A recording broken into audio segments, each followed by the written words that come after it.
A twist of fate. Has it ever happened to you that someone you've been with for a really long time, someone you were absolutely sure about, suddenly breaks up with you for no apparent reason? Well, that's exactly what happened to me 2 years ago. I was dating this guy named Lucas back then. We'd been living together for 2 years, and I thought we were the perfect couple. We'd known each other since high school and started dating in our senior year. We even decided to go to the same university in New York, although we had other options that suited us better individually. Lucas was studying energy and I was studying art history, so we were quite the unusual pair. We didn't have many common interests. I saw Lucas as this scientific-minded guy, maybe a bit boring, but in a charming way. And at the same time, I considered myself a true artist, a rising star in American photography. After all, it was New York, the gateway to fame, fortune, and all that jazz. So why couldn't I be a great success? In my second year of university, Lucas and I moved in together. Our apartment looked like something you'd see on Instagram these days. White walls, big windows, and a creaky fire escape staircase. Lucas's parents helped us financially. They were ridiculously rich, and I was slowly getting used to living at a level that I could never afford on my own. We graduated 4 years ago. Lucas started working for an energy company. I never quite understood what he was doing there, and I embarked on my big photography project, which I thought would make me popular and wealthy. I won't go into the details because you can still find the whole project easily on the internet under my name, but in general, it involved a series of photographs depicting various social issues. I would roam around New York, capturing scenes of misery, violence, dirt, and sadness. Not the most original idea, I know, but surprisingly, I was doing quite well financially overall. I gave a few interviews and got some articles written about me in niche art newspapers. I felt like a real artist and a true New Yorker. Life was really amazing. Well, that was until that morning when Lucas asked me for a serious talk. I was sitting at the kitchen table, munching on scrambled eggs, and scrolling through Instagram. I thought the serious conversation was probably going to be about some business trip or something. I wasn't worried at all.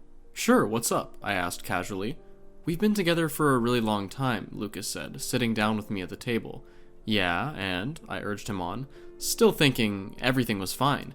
I hadn't even put my phone down. "We're just not compatible at all," he said. "So you're just realizing that now?" I joked. But then I realized the situation wasn't funny at all. He was actually breaking up with me. It felt like the room suddenly ran out of air. It was awful, that panic I felt when it hit me. "You can't say something like that after all these years," I said, my voice sounding squeaky as if I were about to cry. I felt ashamed. And then I thought to myself, he should be the one feeling ashamed. He's the one acting like an asshole. "We're only together because we're used to it," Lucas continued, as if he had rehearsed the whole speech in his head. "We don't have common interests, ambitions, dreams, or even similar personalities. If we met now, we wouldn't become a couple. We wouldn't even become friends. You probably wouldn't even like me. What the hell are you talking about?" I couldn't believe this was really happening. Maybe I would have admitted that Lucas had a point, but I was barely processing what he was saying. "In fact, we don't even enjoy spending time together," Lucas continued. "You have more fun with distant friends than with me, and honestly, I get along better with my colleagues at work than I do with you. Hell, I can even have deeper conversations with guys from Tinder." "From Tinder?" I repeated in disbelief. "Yes, guys from Tinder. Are you surprised? We don't do anything interesting together, James. We've become stagnant, and I was feeling lonely, okay? I wanted to see what else was out there. Do you really think you can blame me for that?" "Yes, that's exactly what I think, Lucas," I shouted. In a way, the news of his betrayal hit me harder than the breakup itself, though, to be honest, I had similar thoughts many times as well. Why not meet someone new, just to know what it's like? Flirt with some random guy at a bar and see what happens next. But Lucas, I was so sure, 100% sure that he wouldn't do something like that. And now, all of a sudden, it seems like he's been going on actual dates or hookups behind my back. "So you don't love me?" I asked, feeling awful. I had never wanted to ask such a pathetic question in my life. "Oh, James," Lucas sighed, "that's exactly it. That's what it all boils down to. I don't love you, and you don't love me either." I left the kitchen, leaving my cold scrambled eggs on the table. I felt sick to my stomach. I needed to get out of the apartment immediately. I didn't realize yet that I would lose it. The apartment, I mean. Lucas took care of all the bills, renovations, and dealt with the landlord. I was just living there like some sort of sugar baby. I wandered around Central Park all day, cried a little, got pretty angry, and honestly had no idea what to do with myself. Then Lucas texted me saying I could crash at his place for a few days until I found something to rent, and he'd help me move. A few days? Was he seriously expecting me to find an apartment in just a few days? I didn't realize Lucas was so privileged to think that that's how the New York housing market worked. But of course, I wanted to show him that I didn't need his help and could handle the situation on my own. I promised myself that I'd find a place within 3 days. And guess what? I actually did. The place I found was on the outskirts of town, and it was absolutely terrible. The heating was broken, the windows were leaky, and the walls were painted in the most obnoxious, tacky colors that you could imagine. It was awful. But the worst part was that I had to have a roommate. It felt humiliating. While all my friends in college had roommates and complained about them not doing the dishes or cleaning the bathroom, I was in a stable adult relationship. And now, when everyone around me was renting, or even buying their own places, I suddenly felt like I was 19 all over again.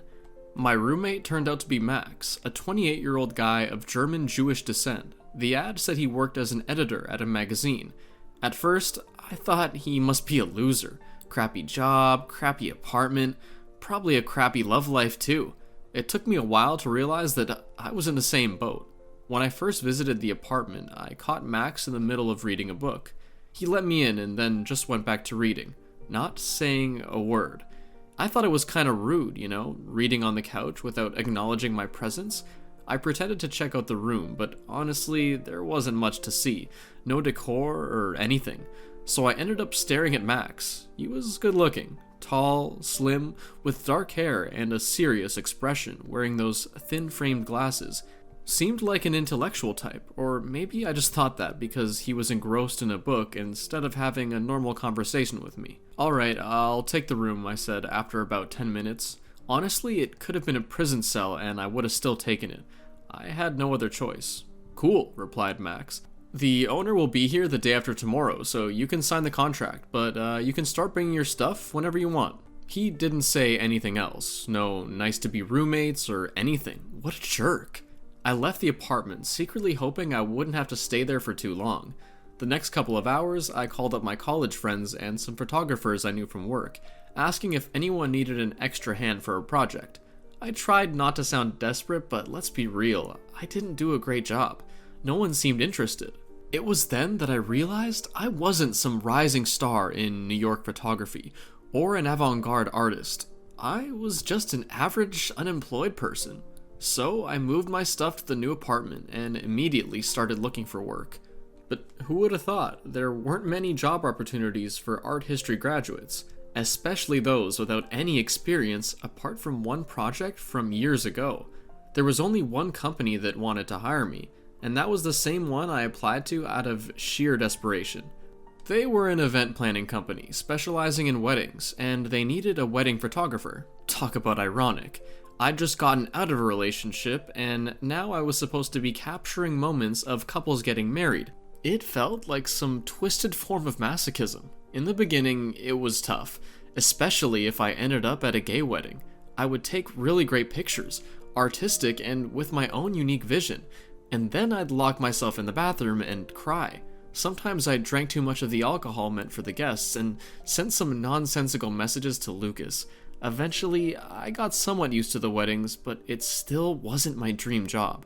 Living with Max also left much to be desired. Just as I expected, Max was quiet, serious, and always buried in books. He enjoyed cooking and would often make us Jewish food, like hummus or some strange dishes he made of dates. But no matter what he did, I just couldn't make myself like him. He seemed too mysterious. Plus, I'd never really had much interaction with religious people before, and Max, although not orthodox, still had certain customs that made things difficult for me. For example, he didn't want me to use his utensils to prepare non-kosher food, Once on Shabbat, which is basically Saturday, he invited his very Orthodox Jewish parents to join us. He asked me not to turn off the bathroom light since any contact with electricity, like turning it on, is forbidden for his parents on that day. Oh my god, I would tell my friends afterward. I feel like I'm living with the main rabbi of New York. He's so judgmental. Once I was eating a hamburger, and he looked at me with such disgust like I was eating my own dog. To be honest, that wasn't the case at all.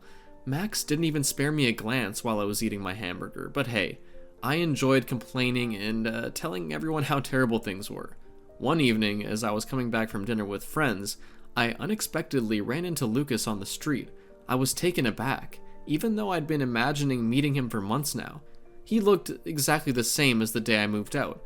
Tall, tan, and with a smile and fair hair. He seemed so cheerful, and I couldn't help but feel like a mess compared to him. "Hey," I said, feeling embarrassed. "Oh, James, hi," he exclaimed happily. "I was just thinking about you."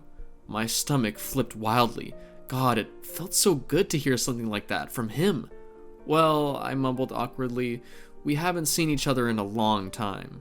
"That's true, it's been forever," Lucas replied, undeterred. "Want to grab a beer somewhere?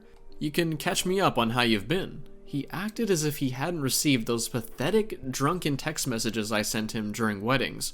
"Sure," I said, "let's go." I felt like this was my chance to fix everything. We could be back together by morning. We went to our favorite bar where we used to hang out after moving to New York. We each ordered a beer, and for the first time I thought, this place is ridiculously expensive, way out of line for what it offers. I hadn't noticed it before because Lucas always footed the bill.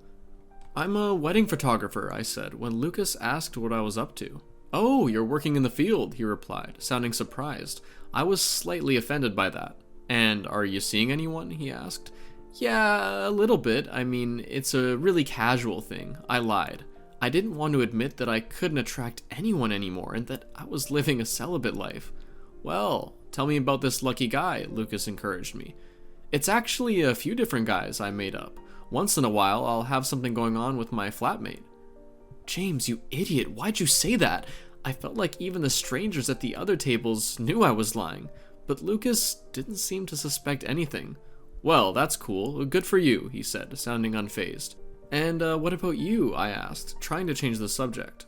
Same old, still working in the energy industry and doing all those things you can't remember the names of," he joked. "I guess they weren't interesting enough for me to remember," I retorted. We bantered like that all evening. We talked about old friends, our days as students, high school teachers, and neighbors from our hometown. It was incredible. We knew each other so well. We practically grew up together. Around midnight, we left the bar and stood outside, smoking near the entrance. I leaned against the wall because I had a bit too much to drink, and the world was spinning dangerously before my eyes. Lucas stood in front of me, placing his hands on either side of me. I knew what was going to happen next. He kissed me, long, passionately, as if he wanted to make up for the lost months. "I missed you," he finally said. "I missed you too," I replied, thinking that the worst time of my life was finally coming to an end. Living with Max was about to end. The miserable job as a wedding photographer was about to end. The lonely evenings and longing were about to end. I was finally gonna be with Lucas, and back to my real life. "Let's go to your place already," I whispered, pulling Lucas closer to me. "And then let's be together forever." Lucas pulled away slowly, looking surprised. "James," he said quietly, "I think we've misunderstood each other. I'm actually seeing someone right now. It's not super serious yet, but, I don't think the guy would be too thrilled to find out I'm having sex with my ex. Anyway, James, we're not getting back together. I'm sorry if I gave you mixed signals." I felt like my world was falling apart. I was furious, humiliated, and completely confused. Mixed signals? Isn't kissing your ex a pretty clear signal? "Okay," I simply said. "Okay, I understand." And then I went home. All I wanted was to crawl into a bed and forget about everything. In the morning, I woke up with a headache and chills. It was more of an emotional thing than a hangover. I dragged myself out of bed, had 2 dry toasts, and tried to read or watch something on Netflix, but I just couldn't focus on anything, and I wasted the entire day.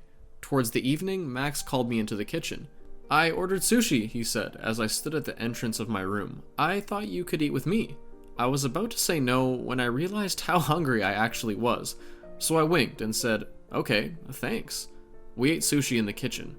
Max was doing something on his phone, but would occasionally glance up to look at me. I think he was waiting for me to say something.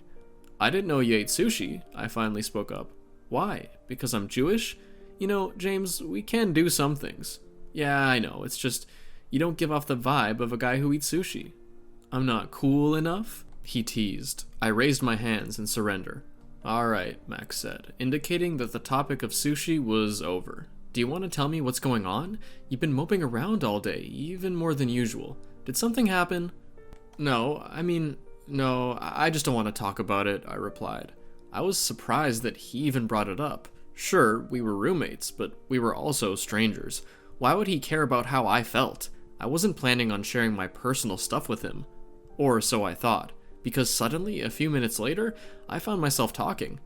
I ran into my ex-boyfriend by chance yesterday. I moved here because we broke up, and I had to leave the apartment he was renting. Anyway, we went for a beer yesterday. It felt like old times. We even kissed, and I thought, but apparently it didn't mean anything after all. Max nodded slightly the whole time, listening carefully. I didn't know you were gay, he said after I finished speaking. It didn't even cross my mind that he might not have known. Now I was just waiting for his judgment. I'm gay too, Max revealed instead. I blinked in shock. Him? He was gay? Had my gaydar completely malfunctioned during those years with Lucas that I couldn't even recognize one of my own, even when we were living together? Well, apparently. I guess we still have a lot to learn about each other, I said. From that point on, we started spending evenings together occasionally. At first, it was casual. We talked, had a meal together, and drank beer. Then we started watching movies or reading in silence, sitting on the same couch. Max would tell me a bit about books and Judaism, and I would share about our history. I can't remember when we first went out together, but eventually it became a regular thing. Before I knew it, we became friends. There's one outing with Max that stands out in my memory. We went for a beer with some of my friends, whom Max had already gotten to know by then. As the night went on, people gradually left until it was just Max and me. The bar was about to close, but we didn't feel like going back to the apartment just yet. So, we decided to go to a club. I was already a bit drunk, so my memory of that night is kinda hazy. I vaguely remember buying drinks. What do you want? Max asked. I said I wanted a Cuba Libre. It was hot and humid, so I wanted something refreshing. 2 Cuba Libre, Max said to the bartender. We always kept track of expenses because neither of us had much money, so I started to take out my credit card, but Max stopped me with a hand gesture. I want to buy you a drink, he said. Not, chill, it's on me, or you can pay me back next time. He simply said, I want to buy you a drink. The next thing I knew, we were on the dance floor. It was even hotter there, and I felt like I was drenched in sweat. Max, on the other hand, looked impeccable, elegant, and beautiful the entire time. At one point, he pulled me towards him by the loops of my jeans. He could have kissed me then. After all, people casually kiss in clubs, right? But he didn't. Instead, he danced just a few inches away from me. It felt like every accidental touch sent a surge of electricity through my skin. For days afterward, I kept replaying that moment in my mind, but I didn't do anything about it. Subconsciously, I think I was still waiting for Lucas. After a few months, I ended my celibacy. It happened at a wedding where I was taking photos. I smiled at one of the guests, and about 15 minutes later, we were kissing in the corridor. His name was Jules. Although at first, I wasn't sure if it was Jude. I didn't hear it and would have been weird to ask again. I think he was the bride's cousin. In the morning, we left the wedding and headed to my place for a known purpose. Around 11 a.m., we emerged from my bedroom. Max was in the kitchen, his back turned to us, making himself a second breakfast and humming something under his breath. Hey, Sleeping Beauty, Max said, as was his habit. Can I make you some coffee? He turned around and saw Jules standing next to me. Suddenly, I felt inferior, even though I hadn't done anything wrong. Max stood there as if he'd been struck, but quickly composed himself. Aren't you going to introduce me to your friend? He asked. He smiled sympathetically and extended his hand to greet Jules, but his voice had an icy tone. Fortunately, Jules introduced himself, so I didn't have to remember his name. Hi, Jules, I'm Max, Max said. He sounded somewhat strange, unnatural. Can I make you a coffee? No thanks, I should get going, Jules replied. And indeed, a few minutes later, he left. I felt the need to explain myself to Max, to tell him what had happened. "We met yesterday at the wedding," I said. "Okay, cool. It's none of my business." "Well, yeah, sure, but I just wanted to tell you about this guy. I guess it's normal for friends to share stuff like that," I said, feeling a bit uncomfortable. I wasn't sure if I was defending myself or attacking. "Sure," Max nodded, "but I'd rather not know the details. I'm sorry, James. I guess you should discuss this with some other friend?" "What do you mean? Is it bad that I slept with a stranger? Am I easy? Is that what you're saying?" "No, I just don't care," Max said, and he walked out of the kitchen, leaving me completely confused. For the rest of the day, we hardly left our rooms. We were both offended and didn't want to talk to each other. Finally, sometime before midnight, I went to make myself a sandwich, and Max was coming out of the bathroom. His hair was wet, and he smelled of fruity shampoo. He must have just taken a shower. In moments like that, I realized how attractive he was, but I looked away and didn't say anything to him because I was still offended. Instead, Max spoke up. "I'm sorry," he said. "I behaved stupidly. I overreacted. This is your place too. You can invite whoever you want, and you should feel comfortable here." "Thanks," I said, and all my anger suddenly disappeared. "But Max, what exactly was the issue with Jules?" "His name's Jules." "Okay, so the issue with Jules." "I think you know," Max said, looking at me in a way that left no doubt. I shook my head. I didn't want to believe it. No, I couldn't believe it. Someone other than Lucas was falling in love with me, and it was the person who saw me at my worst? "You don't have to do anything about it," Max quickly added. "You don't have to answer me or do anything. I don't want to ruin our friendship. I don't want to make you feel uncomfortable in your own place. And I don't want—" I didn't let him finish that silly monologue. I kissed him.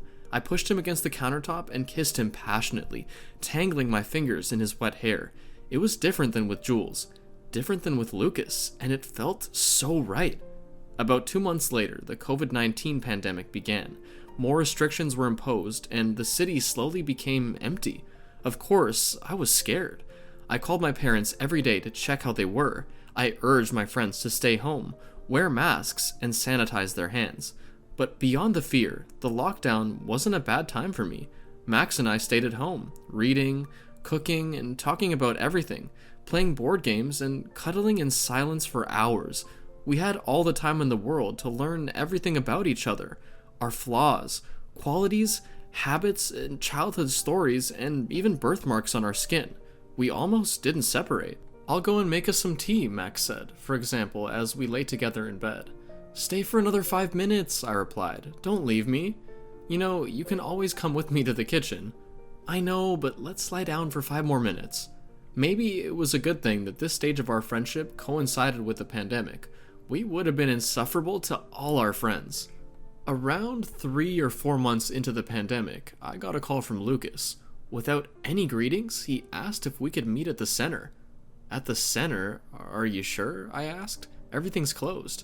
I know. Let's just go for a walk. I need to talk to you about something. Hang on, I'll call you back in 5 minutes and let you know." After we hung up, I shared the conversation with Max and asked if he minded. "No, go if you want to," he said, and I knew he genuinely meant it. "I trust you completely. James, just wear a mask." He didn't really need to remind me. I was already obsessed with wearing masks. I met up with Lucas outside a closed cafe that we used to enjoy visiting. This time, Lucas looked different. He had longer hair and dark circles under his eyes. He seemed tired and worried, like everyone else during that time. Instead of going for a walk, as he had suggested, we sat on the outside windowsill of the cafe and smoked cigarettes. "So, what is it?" I asked, when the silence became too long. "I won't beat around the bush, James," Lucas said, cutting straight to the point. "Our breakup was a huge mistake. What did I say back then? That we weren't a good match and didn't have common interests? God, what a stupid thing to say. We got along so well." 6 months earlier, I would have given anything to hear those words from him. Sometimes back then, I even played a little game with myself. I wondered how much I would sacrifice to be with Lucas again. Would I give up my job? Absolutely. Would I cut off ties with my friends? Sure. Would I give up my left hand? Well, I didn't really need it that much. Yes, I laughed nervously. I tried to explain that to you before, Lucas. I think I told you about 1,000 times. I was incredibly stupid, Lucas continued. I'm so sorry, James. I must have hurt you terribly. It wasn't easy at first, I admitted. I don't know what I was thinking. Maybe I needed a change in my life, and I made the dumbest decision possible. I dated a few guys after that, but it just wasn't the same as with you. I can't imagine my life without you, you know what I mean? Of course I knew what he meant. I felt exactly the same way, only not for him. I'm sorry, Lucas, I said, but I'm seeing someone. It's my roommate, Max. I mentioned him last time, remember? We've been together for a few months. You know that I'll always cherish the memories of our relationship, but it's a closed chapter for me now. Lucas looked down, extinguishing his cigarette on the windowsill. I was afraid he was about to cry, but he simply nodded. Yeah, sure, he said. I understand. I should have expected that. We parted ways just a couple of minutes later. It was a brief meeting. Walking home through the deserted streets of New York, I felt as light as a feather. Everything was all right. Looking back on those terrible months after my breakup with Lucas, I realized how much I've changed.